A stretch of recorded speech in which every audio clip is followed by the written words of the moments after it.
We Argentines are a credulous people. Perhaps 9 out of 10 of us believe in some god.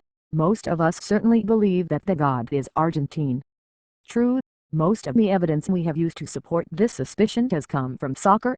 Our most famous player, Diego Armando Maradona, once won the World Cup game thanks in part to an illegal handball that went down in history as the Hand of God goal. And today's biggest soccer hero, Lionel Messi, is also an Argentine. But now we have even better confirmation, in the form of an announcement from the Vatican. On Wednesday, the Roman Catholic Church chose as Pope a non-European for the first time in the modern era, the first from the Americas and an Argentine to boot, Cardinal Jorge Mario Bergoglio. God may not play dice with the universe, but he certainly laughs a lot.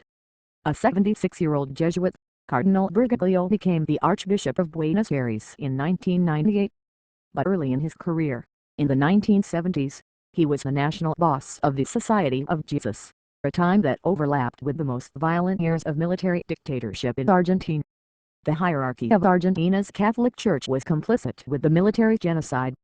Some researchers, like the journalist Horatio Verbitsky, have linked Cardinal Bergoglio with the disappearance, in May 1976, of 2 Jesuit priests, Francisco Giblix and Orlando Yarro, who worked in the slums of Buenos Aires. Both were kidnapped and tortured.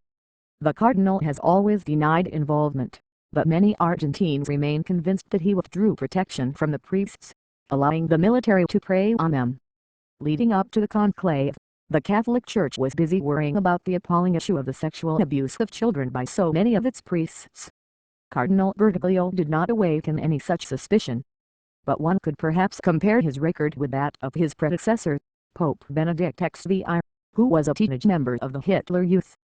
It seems the Church does not follow the precept of that Roma Julius Caesar, who upon divorcing his wife said she not only had to be innocent, but had to appear it, too. The new Pope, who has taken the name Francis, after Francis of Assisi, has done much to leave those accusations behind him. Everyone who knows him says he is serene, kind, modest, austere and, apparently, devoid of personal ambition. They point to his attitude during the previous conclave, 8 years ago, when he reportedly rejected the possibility of being anointed. It seems the Holy Spirit was more adamant this time. They highlight as well his words and deeds in service of the poor.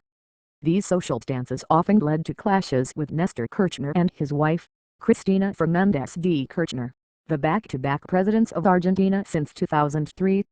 Several times he publicly denounced their policies on poverty and inequality, and accused them of enriching themselves while pretending to serve the needy. Another battle emerged in 2010, when, after opposing it for many years, Mrs. Kirchner endorsed the gay marriage law that made Argentina the first country in Latin America with marriage equality. Cardinal Bergoglio called it a devil's move and demanded a godly war. Mrs. Kirchner later accused him of attempting to reenact the Inquisition.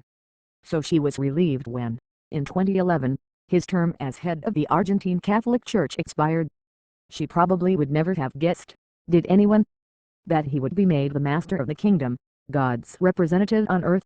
It is a paradox that Mrs. Kirchner's administration, so fond of nationalist exploits, is now unable to showcase what could have been presented as a major national triumph, the election of our Pope, the Argentine who made it abroad, the final confirmation that, yes, God is Argentine. This week, had the mood papam, we have a Pope, became an Argentine idiom.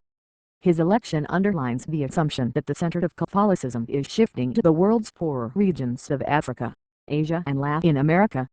And yet in his own country, the poor are migrating en masse to Pentecostal and other Christian churches that are more charismatic and less institutionally compromised than the old lady from Rome.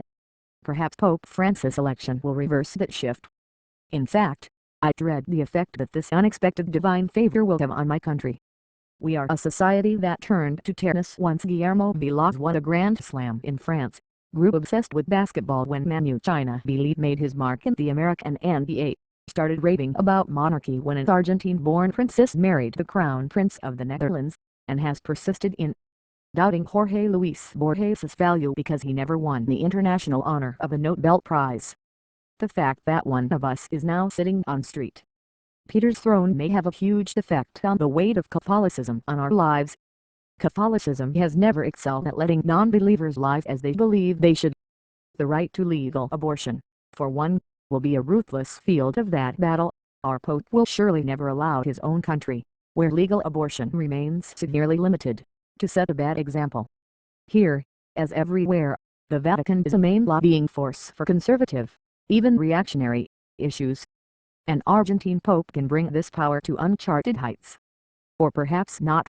I hope I am wrong. It has often been my lot. For infallibility, please ask for El Papa Francisco.